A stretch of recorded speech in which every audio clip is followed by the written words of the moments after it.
thought it was record. We're kidding. recording. You're recording. We are making a record of it. We're recording. This is Task Time Energy, the purpose-filled productivity podcast. I'm your host, Scott Miller. Welcome to the show.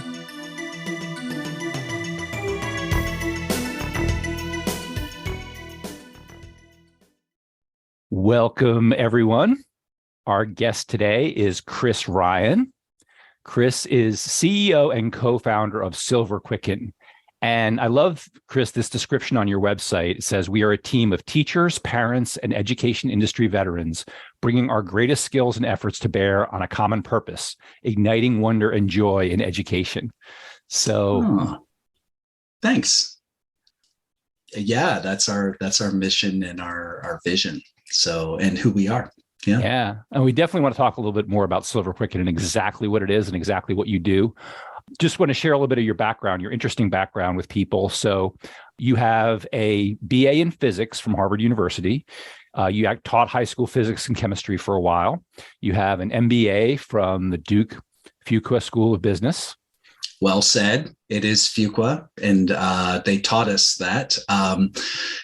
It was such a silly thing because it's pronounced in different ways. There's like Fuqua Verena. There's, and of course we deliberately mispronounced it all the time. And I won't share all the pronunciations. And that is an example of the way I think divergently, which is such a struggle for time management. Please go on. You have an extensive experience in the test preparation world, and that's actually how we met. And I may tell a little short story about that.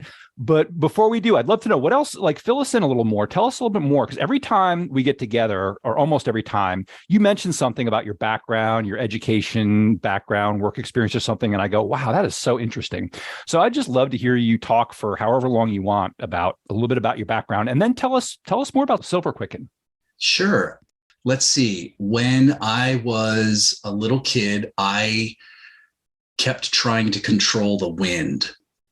I had written a story about the wind lord, and then I tried to be the wind lord, which meant that I put my fingers out to the sky and to the trees. And of course, what would happen is a little breeze would go by and the leaves would go, and I'd be like, that was me. I did that. And then like it wouldn't happen. And then I'd be like, it was such a case of like non-cause effect relationship, but I was reading into the patterns. I didn't turn that into a career exactly. Being a wind controller kind of stopped working so well. So I don't think I've ever talked about that really with, I don't know anyone, Scott. So you've managed to pierce to something pretty deep. I don't know what that means, that particular wind lord thing, but like sort of a dreamer side of me, and looking for, joy and wonder in the world, that sort of thing. I'm totally inspired by Tolkien and Ursula K. Le Guin and all this kind of science fiction and fantasy as a kid, and continue to be. That's actually a little part of that is in Silverquicken. Some other things, I biked around Ireland when I was 14 with my older brother, and we set up our bikes in Shannon Airport, like in the baggage check area, because that's where the boxes with our bikes in them came through. And we put our bikes together and left the cardboard boxes there in that little area and rode off. And we were a little worried, like 3 weeks later, what would happen when we came back? We didn't have other bike boxes. You can't carry a bike box with you. And to cut to the chase, when we got back, one of the boxes was still there. One of them was gone, but it had been replaced by a different box. Which I remember was kind of more beaten up, and we were kind of confused by that. So whoever out there, if you're listening, thank you for that bike box. We rode from Shannon Airport out to a little seaside town called Doolin, and there caught a ferry out to the smallest of the Aran Islands called Inisheer, which means East Island in Irish Gaelic.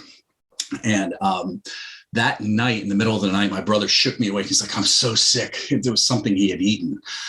And we got stuck on that island, which this was 1984. In 1969 is when that island got electricity. It's like a couple of square miles. It's technically Galway Bay, but it's pretty exposed to the Atlantic.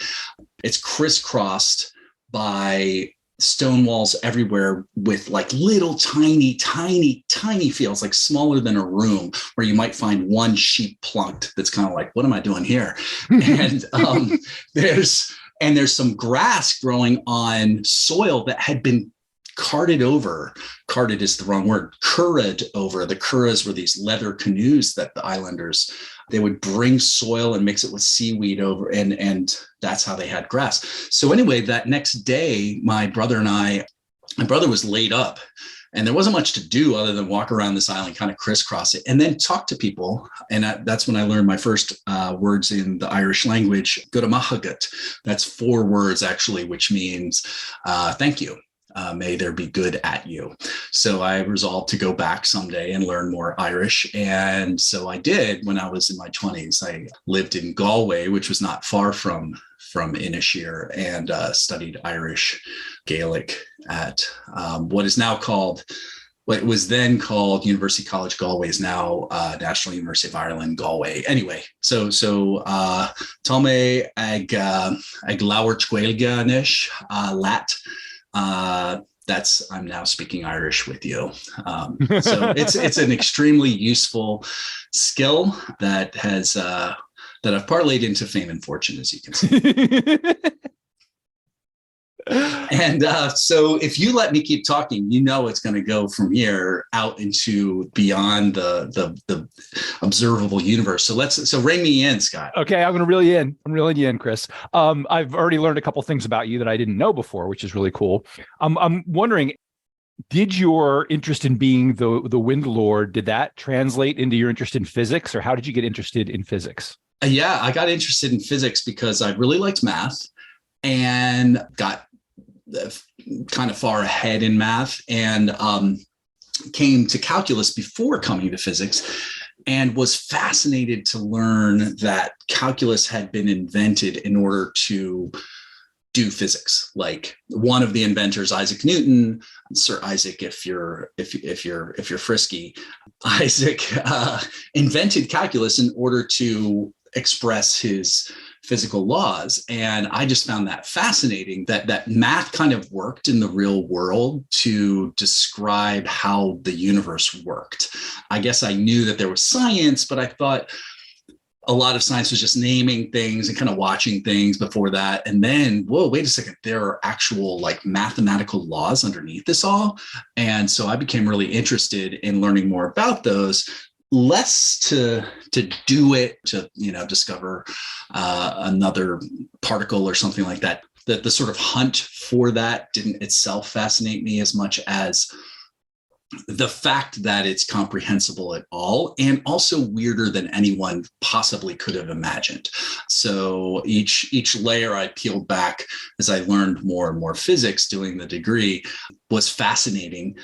And also like, okay, I want to teach other people about this rather than like go and try to hunt for the next like physical law underneath it all. But Einstein said the most incomprehensible thing about the universe is that it's comprehensible at that level. I would say this to my students sometimes, like, if I had created the universe, if I were sort of like dungeon master for the little, the universe itself, I would be messing with it so much. The people would have no idea what was going on. Suddenly there'd be like, like the electron would be positively charged or whatever, and it would be like all weird. There'd be unicorn trees. There'd be unicorn trees. And then suddenly there wouldn't be. And then they'd be back again, except double unicorn, because everybody wants a double unicorn.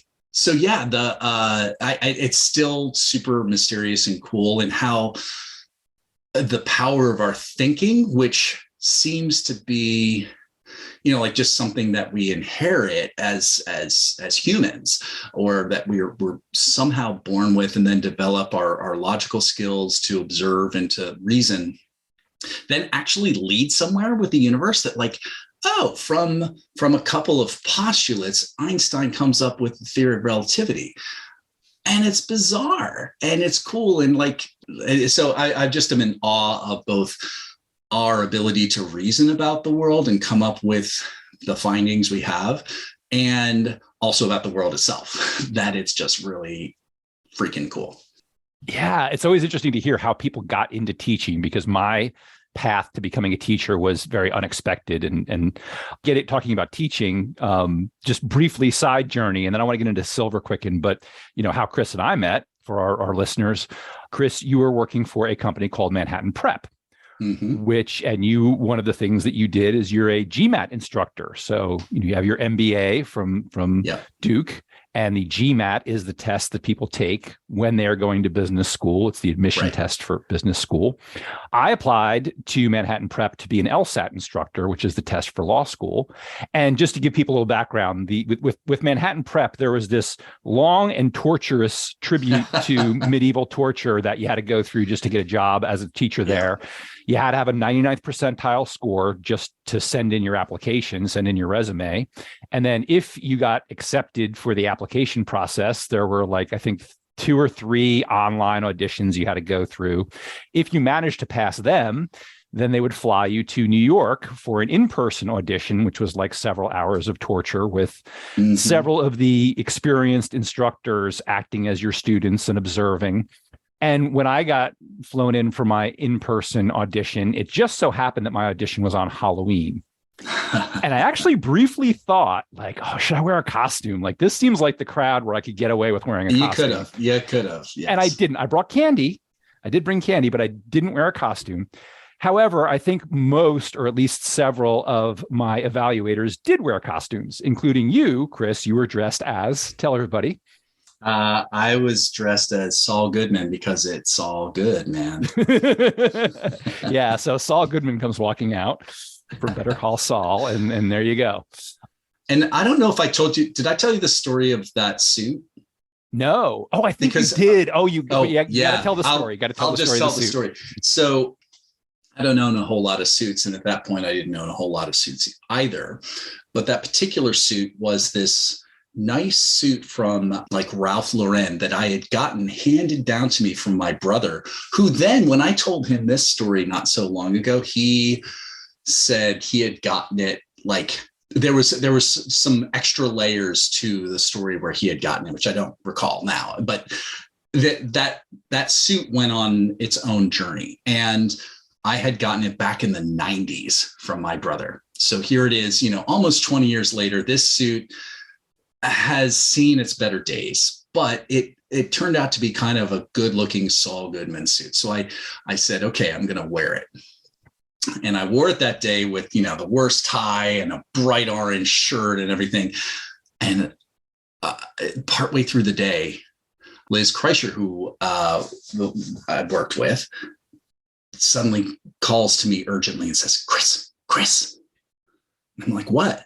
She says, your suit has ripped. Your pants have ripped. And in fact, they had ripped so incredibly that they were barely hanging on.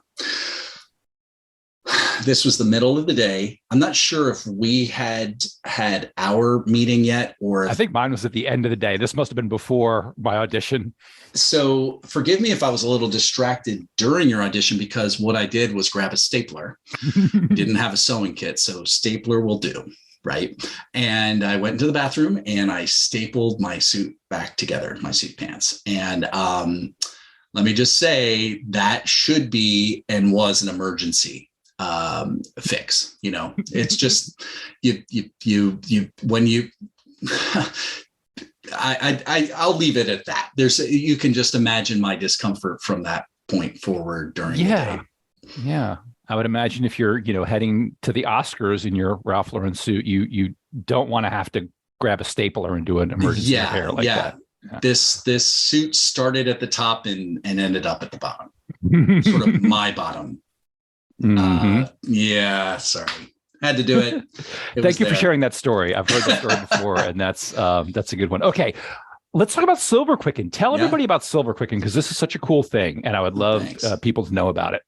Yeah, Silverquicken does unique enrichment programs for 3rd through 8th graders. And our thesis or mission is gifted education for everyone. The kind of cool, creative, challenging things that are often sort of behind the walls of gifted education reserved for kids who test into that. We feel like, hey, those kinds of things should be out there for everyone in some shape or form. And kids can do a lot more cool stuff than you imagine. So we take puzzles, games, and stories. Those are our sort of three ingredients of the pie.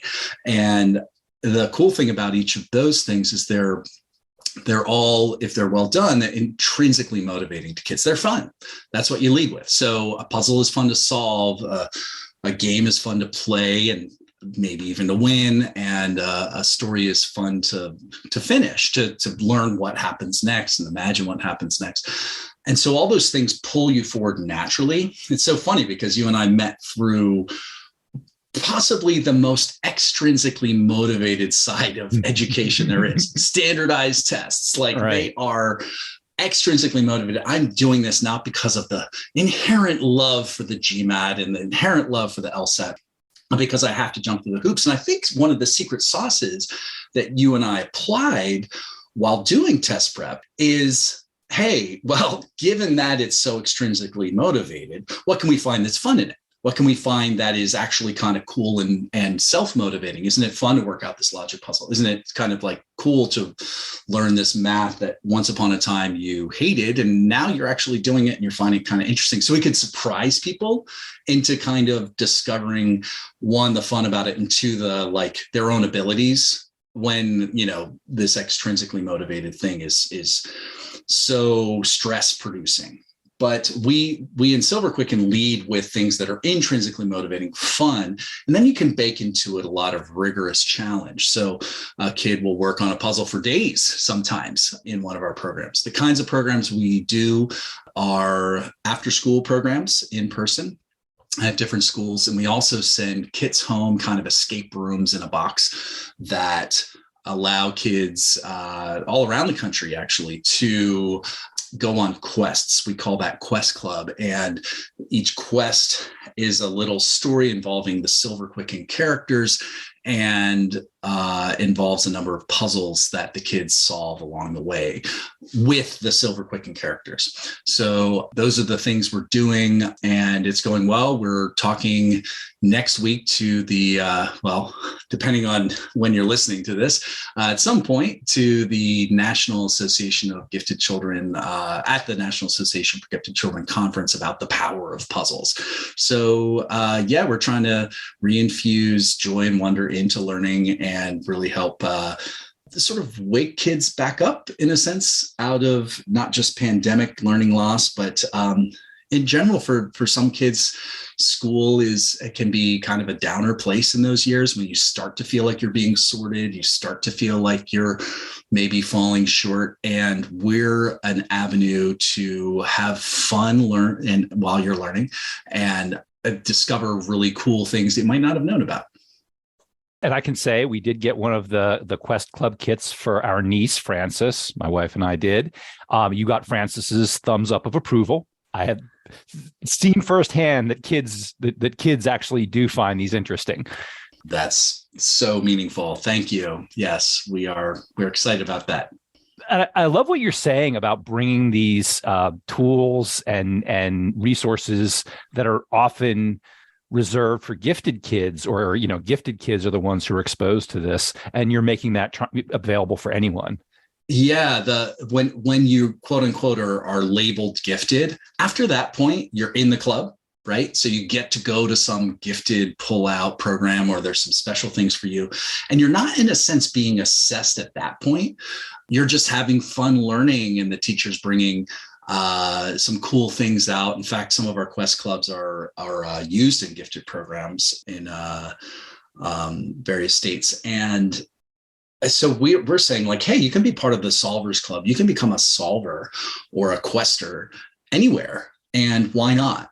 So we feel like everybody ought to have that access, especially during those years, sort of like right after K2, where you start to feel like, oh, school is starting to maybe push me, and I'm starting to get grades, and I'm starting to like take end of year tests. And I'm discovering that, like, oh, maybe I didn't do well on that math thing. Like, for me, actually, Scott, when I was in third grade, my son is in third grade now. And when I was in third grade, I did terribly on times tables tests.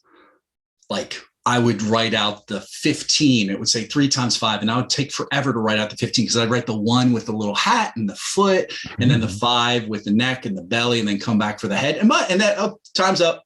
And I'm like, wait, I just like wrote 2 of these things. And the kid next to me had just like a slash and an S. And I'm like, that's not a 15, whatever. And fortunately, my one of my brothers was like, don't worry so much about those things. Yeah, like, you'll be fine. And by the way, I'm thinking of a number. And if I add 3 to it, I get 7. What's the number? And I'd say 4. And he said, you're doing algebra. Dude, you're past this stuff. Like, I'm writing that down as X plus 3 equals 7 or whatever. I'm like, what? I'm doing an X equals 4. And so he sort of allowed me to sidestep the judgment in my mind.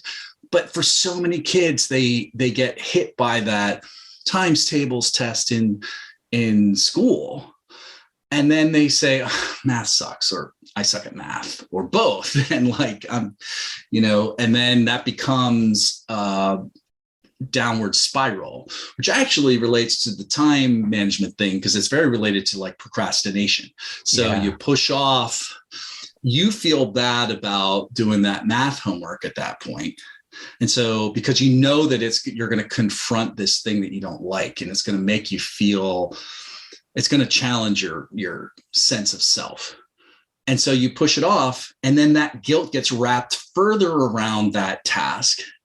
And so you again push it off by that part of you that's self-protective, that is like, that sort of like lizard part of your brain that's like, I don't care about the future. I don't know anything about the future. All I know about is right now. And there's a threat to Chris. There's a threat to Scott. And that threat, I'm going to push away. And for us, it means pushing away into the future, even though that's not adaptive, right? We know that. It's only going to make the thing worse, but that's the sort of spiral. And I recognize that. I struggle with that plenty. And it's interesting, when we talk about kids, getting exposed to these experiences that lead to learning to procrastinate, I had the same experience. I mean, I've talked about this before. When I was younger, a quote, smart kid. I was in the gifted program. There were a lot of things that were really easy for me, or I was just interested in them. And if it was easy or it was interesting, I would just do it. And things that were hard or boring, I think because so many things were easy for me, when I ran into something that was difficult or boring, it just made me less interested in doing it. Like, I don't want to do this. This is hard. So I'd put it off and either wouldn't do it or do it at the last minute. Yeah. And that to me turned into this, long-term habit of procrastinating, which I've eventually, managed. But, my big question is that I love to speak with educators about this. What can we do to help kids so that they're not like burdened by this throughout their educational life and then later in life too?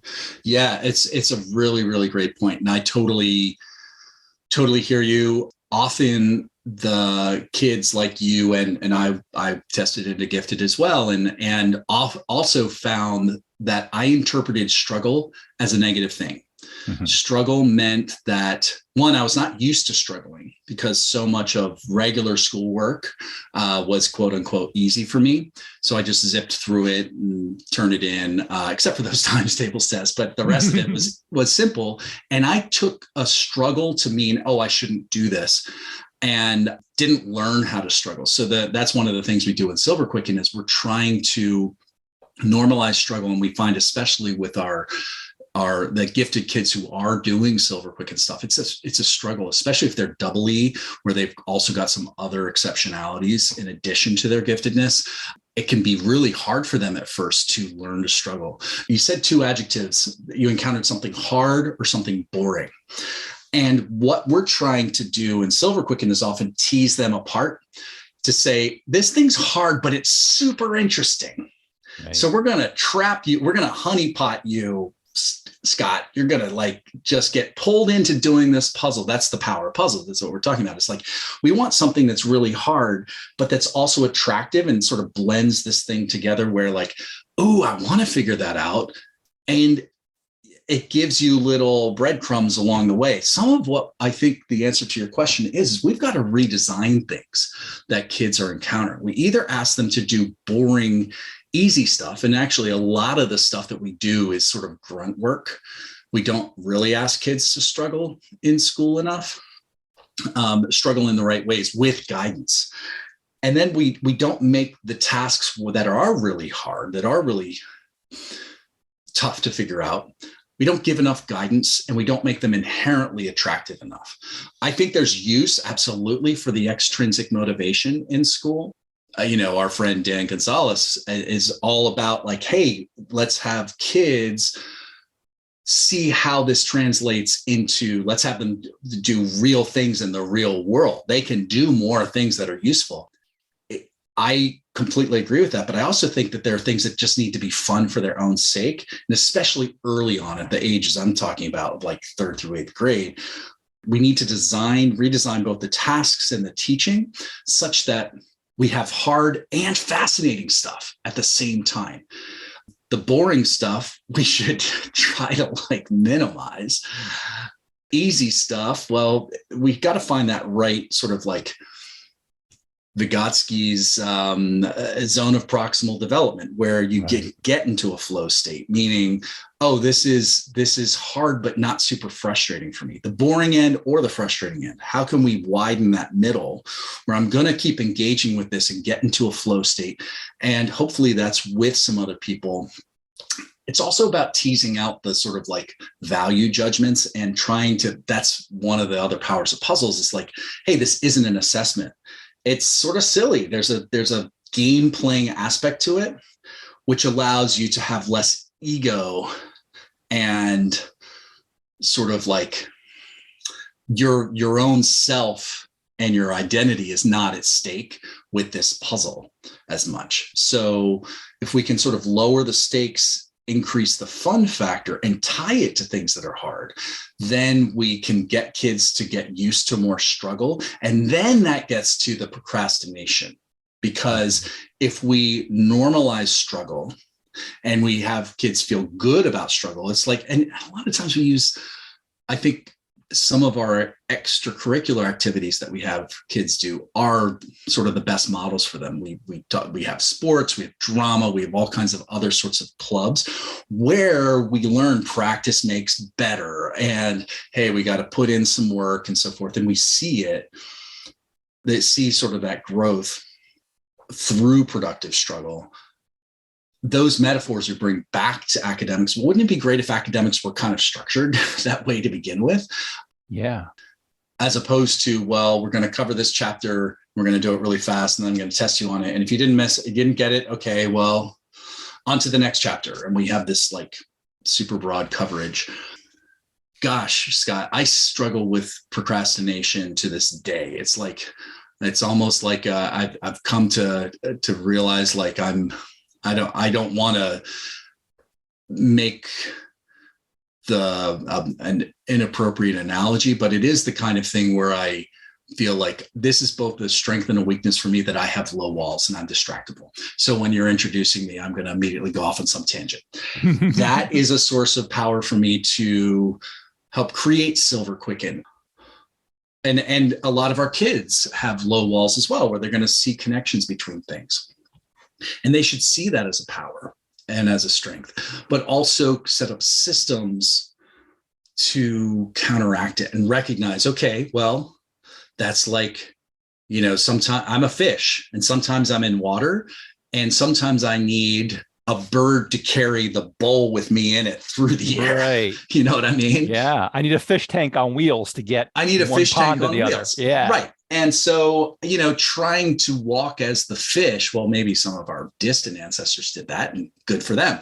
But if I'm really a fish, or conversely, I'm really a bird, I need like a submarine that's big enough for me to flap around in. And I just need help. And I need that help from a system. I need that help from And that is extrinsic, that will need to be extrinsic, but chosen in an intrinsic kind of way, something that works for me, that I feel passionate about, and that I can sort of like work my way into. One way that I try to do it is I rely on my systems, rely on scheduling software, just like literally putting it into the Google Calendar on the spot, trying to have a good net for, especially on the creative side. I always walk around, and your listeners can imagine this, I always walk around with at least one mechanical pencil, usually more than one, and a notebook, a moleskin notebook. This is a system that I've used for many, many years. I'm looking up at a dozen. The point for me of these moleskin notebooks is that I have a net that captures something wherever I am, and it's not my phone. Because if I touch my phone, then the infinite possibility of the internet opens up, and of messages, and of email, and of the web, and of the app, and of the whatever. Whereas this is paper. This is pure paper. All that can go on it is whatever my immediate note is. So there's a fictional story inside Silverquicken that I'm turning into the first of hopefully a series of novels. And for that process to work, I've never written a novel before. I've written pieces of this novel, over 100,000 words and counting. But the point is that it's super terrifying for me. And I've got to juggle it with everything else, not only within Silverquicken of like, okay, I've got to get in touch with this school and work with so-and-so on, a variety of things, but also home life and everything else in my life. What reassures me, what a system that works for me, is to have this notebook at the ready at all times, such that I know that if I have a thought, and that's how some of the best thoughts come to me as a low walls kind of person, I'm doing something else. I'm like, oh yeah, so-and-so, this one character says, I remember the boy who dreamt her. I'm like, that's that. I need to put that point in. And so this one character says that. I wrote it down here. I would have written it down in my notebook, but now it's going into this big outline processor. That's another tool that I use. An outline processor. These are funny things that existed. They kind of had their heyday from 1985 to 1995 and got steamrolled out of existence, or nearly out of existence, by Microsoft Word. What an outline processor allows you to do is basically accordion ideas up and down. You think like, well, why doesn't Word, you just make an outline in Word? The problem is it's fine to make an outline in Word if you already know what the outline is how it's going to be organized and where everything goes. But if you're trying to structure as you go, you need a different tool, because you can't collapse everything up into a little tiny piece and then drag it into a different place in your massive outline.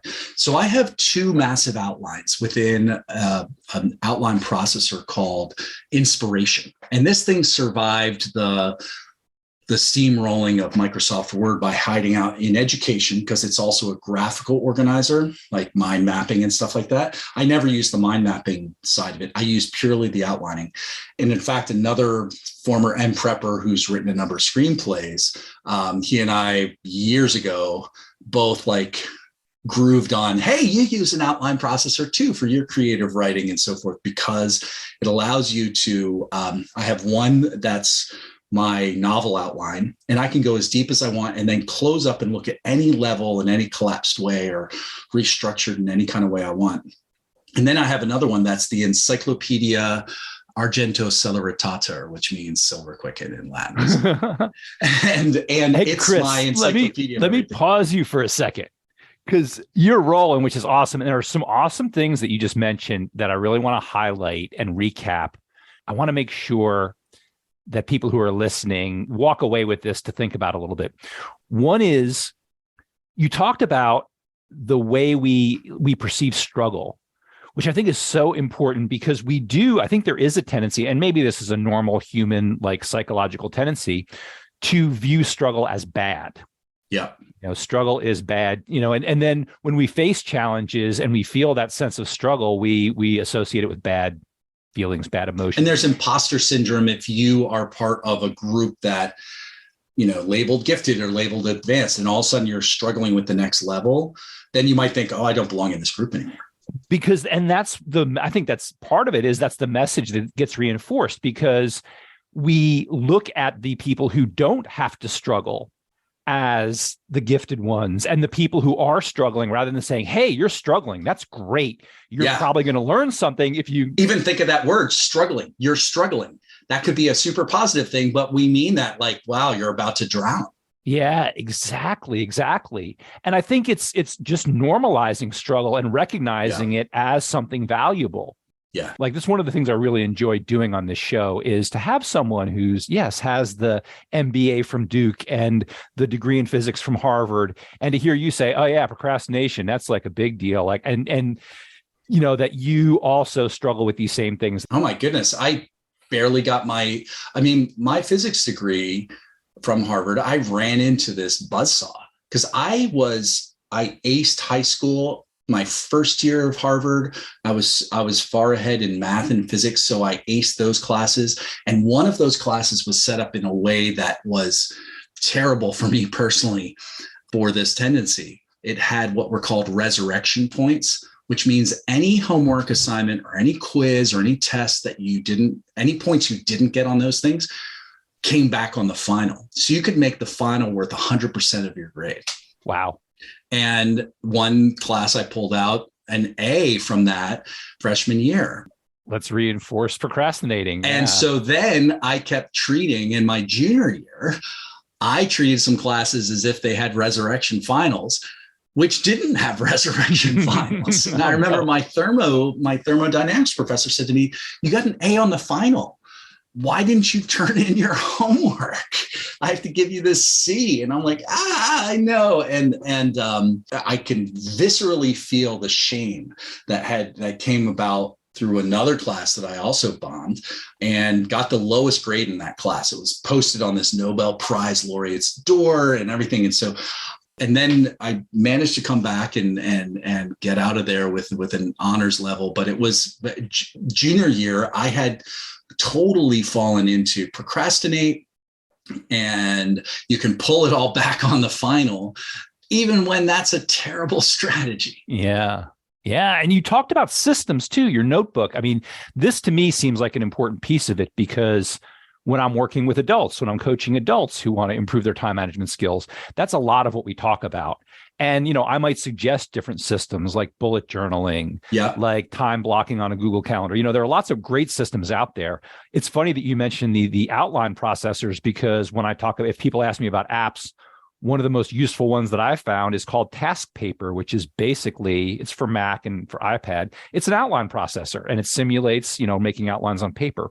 But the idea is we encourage people to try these things and then find the system that works for you. Yeah. And, I think this is an important question for educators, for the K-12 world. How do we start teaching some of these systems or sharing some of these systems with younger kids who, when they start showing signs that they would benefit from this, like, hey, you do really well in some of these things, but you could really benefit from learning a way to handle the assignments that you don't want to do. Yeah. Right. Yeah. And that's something that I think is starting to happen, but it's happening very slowly in education. Yeah, that's right. My kids go to a Montessori school, and Montessori is really great as a philosophy overall in putting the responsibility on kids and developing executive function. And it's hard that they have work plans and they do their works and they develop their work plans. And I'm trying to work with my son now, like he sort of peters out through the week. So his Monday work plan and Tuesday look good. And then by the time Thursday and Friday come around, it's like a couple of things on there that he's done. Chris, that's hard. Yeah. Chris, how do we Silverquicken the work plans? How do we make it interesting and intrinsically motivating, and so that the kids go, oh yeah, let me make my work plan for the week. That's going to be really cool. Yeah. some of it is just sprinkling the magic fairy dust on it. This is a great idea, Scott. And Silverquicken is a verb, by the way. It means to put magic into something. At least that's how we made it up. How do we Silverquicken it? That could be like a question for long-term thought. Yeah, let's come back to this. When we, in round 2 of this this pod, we'll talk about it. But I that is super great food for thought. How do we make a work plan intrinsically interesting or just sort of fun to start to do? And sometimes it's about, as I'm sure you talked about a lot, like cracking the seal. Once you get into it, you're like, oh, this wasn't so bad. But it's like getting over that hump of the activation energy to sit down and do it. So how do we give kids a way in and an immediate reward for having started the thing? Yeah, because that's what it's about, right? Immediate reward. And even just getting started, I find with so many tasks that are easy for me to put off because I really don't want to do them. At least once I get started, then it's not a problem, right? Then the inertia takes over. And the psychological Sir Isaac Newton, inertia takes over, and then we just do it. So how do we get it started is often such an important question, I think, for kids too. I want to be respectful of your time, Chris. I know we scheduled a certain amount of time for this. I would love to have you back because there are so many other things I want to talk to you about. I want to talk to you about bicycling when you're 14 across Ireland, and like, what do you remember about how that affected your sense of time? Because like I've done long trips like that away from civilization, and it kind of sense of time shifts, Yeah, it does. Yeah. Well, you definitely got to come back, Chris, because also I want to talk to you about time from a physics standpoint. Oh, goodness. And more about time from a CEO and founder, co-founder standpoint, and, all these good things. Before we go for today, I have a question that I always ask people at the end of this podcast, which is, what is your dream right now? What is my dream right now?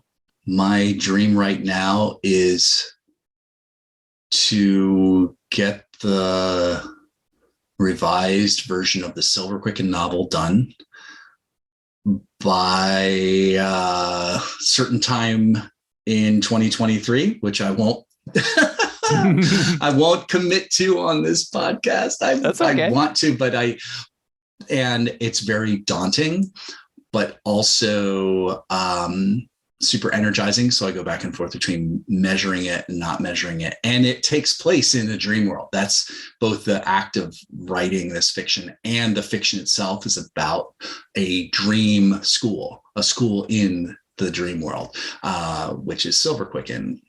So on all those kind of ways, when you say the word dream to me, I'm immediately pulled to the Silverquicken dream world where kids learn to manipulate their dreaming powers, what we call swevening, inside that fictional universe, which is an old English word for dreaming. And they learn to manipulate their dreams and to solve puzzles that have been baked into that dream world by previous generations of kids. And at the same time, everybody's got nightmares. And so on the edges of this world lurk those nightmares and the challenges that come from them. So dream, that word has a lot of resonance for me these days, Scott. Yeah, definitely. It sounds like it. Chris, if people want to get in touch with you, how do they do that? Or if they want to learn more about Silverquicken, how do they do that? Well, go to our website, silverquicken.com. It's all one word, Silverquicken. And they can email me at chris.ryan@silverquicken.com. Okay, awesome. And I'll put those in the show notes too. Chris, thank you so much for joining us. I'm so grateful for you being here today. I'm sure people are going to enjoy this and look forward to doing this again sometime. I really would like to have you back on another episode. Yeah, we've got more to delve into. Physics time, CEO time. We will manage it all. If you were listening to some of the things that Chris talked about and they sounded really familiar to you, so maybe you or someone you know is a student or a teacher or an entrepreneur or doing something else where you've been successful in a lot of ways, but maybe you're still struggling with procrastination a little bit, or you're looking for better systems to help you manage your time. Maybe you would like more time in your life for things that you enjoy, like writing or other creative endeavors. I love helping people with these kinds of things. So if you're looking for help, check out my website, scottmillercoaching.com, or send me an email, scott@scottmillercoaching.com. And we hope you will join us for more episodes of Task Time Energy, the purpose-filled productivity podcast.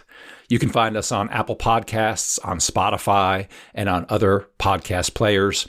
Click that follow button or like button or subscribe button or whatever it says on your podcast player, and come on back and join us for the next episode.